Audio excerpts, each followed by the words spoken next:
Police people like using horn in Kerala all the time. കേരളത്തിലെ police എപ്പോഴും ഇങ്ങനെ horn ഉപയോഗിച്ചുകൊണ്ടിരിക്കുന്ന അവർക്ക് ഇഷ്ടമാണെന്ന് തോന്നുന്നു. Even when there is no need for horn, they like to use it. ഹോണിന്റെ ആവശ്യമില്ലാത്തപ്പോഴും അവർ ഹോൺ ഉപയോഗിച്ചുകൊണ്ടിരിക്കുകയാണ്. Anyway, so the main issue is the Constitution of India and the rights it gives to the people of India.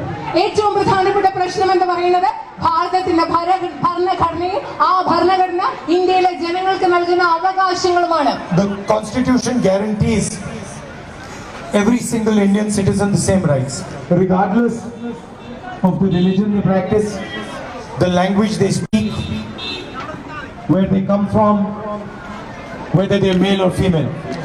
ഇന്ത്യയിലെ എല്ലാ ജനങ്ങൾക്കും അവരുടെ ജാതി ഏതായാലും മതം ഏതായാലും അവർ ഏത് ഭാഷ സംസാരിക്കുന്നവരായാലും അവർ പുരുഷന്മാരാണെങ്കിലും അവർ സ്ത്രീകളാണെങ്കിലും ഇതിനെല്ലാം ഉപരിയായി ഇന്ത്യയിലെ എല്ലാ ജനങ്ങൾക്കും നമ്മുടെ ഭരണഘടന തുല്യാവകാശങ്ങൾ ഉറപ്പു നൽകുന്നു. And this is what the BJP and RSS are trying to destroy.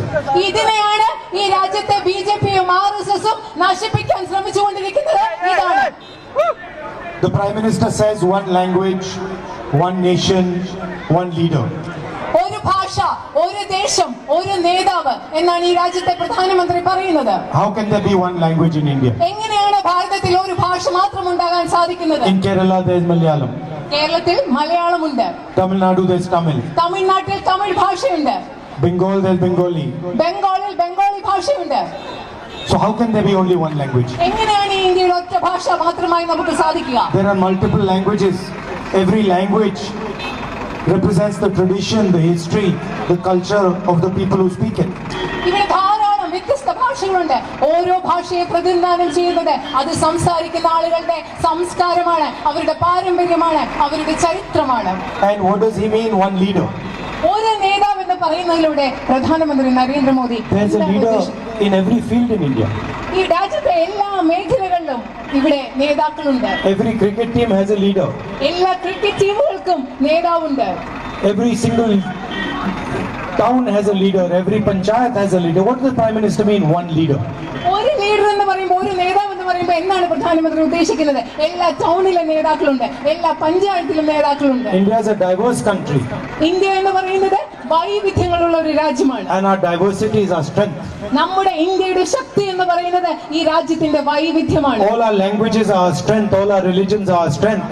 All our histories are our strength. നമ്മുടെ രാജ്യത്തെ എല്ലാ ഭാഷകളും നമ്മുടെ കരുത്താണ്. നമ്മുടെ എല്ലാ മതങ്ങളും നമ്മുടെ കരുത്താണ്. നമ്മുടെ വിവിധ ചരിത്രങ്ങളും ഭാരതത്തിന്റെ ഏറ്റവും വലിയ കരുത്താണ്. And if you look at the BJP's manifesto, it's like a completely empty document.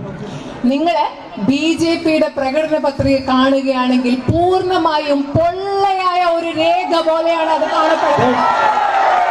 There's nothing in it. അതിനകത്ത് BJPയുടെ പ്രകടന പത്രികയ്ക്കകത്ത് ഒന്നുമില്ല. The only thing that the BJP is preaching, that one Indian should hate another Indian. ഇവിടെ പറയുന്നത് BJP പറയുന്ന ഒറ്റ കാര്യം, ഇന്ത്യക്കാരനായ ഒരു മനുഷ്യൻ മറ്റൊരു മനുഷ്യനെ വെറുക്കണമെന്നാണ് ഇവിടെ BJP പഠിപ്പിച്ചുകൊണ്ടിരിക്കുന്നത്. And you look at our manifesto, it is the voice of India's people. പക്ഷേ നിങ്ങൾ ഇന്ത്യൻ നാഷണൽ കോൺഗ്രസിന്റെ പ്രകടന പത്രിക നോക്കൂ. ഇന്ത്യൻ നാഷണൽ കോൺഗ്രസിന്റെ പ്രകടന പത്രിക എന്ന് പറയുന്നത് ഇന്ത്യക്കാരുടെ ശബ്ദമാണ്, ഇന്ത്യയിലെ ജനങ്ങളുടെ ശബ്ദമാണ്. We are talking about giving every single poor Indian woman 1 lakh rupees in her bank account. ഇന്ത്യയിലെ ദരിദ്രരായ കുടുംബത്തിലെ ഓരോ സ്ത്രീക്കും 1 ലക്ഷം രൂപ വർഷം തോറും അവരുടെ ബാങ്ക് അക്കൗണ്ടിൽ. We are talking about giving a right of apprenticeship to every single Indian graduate.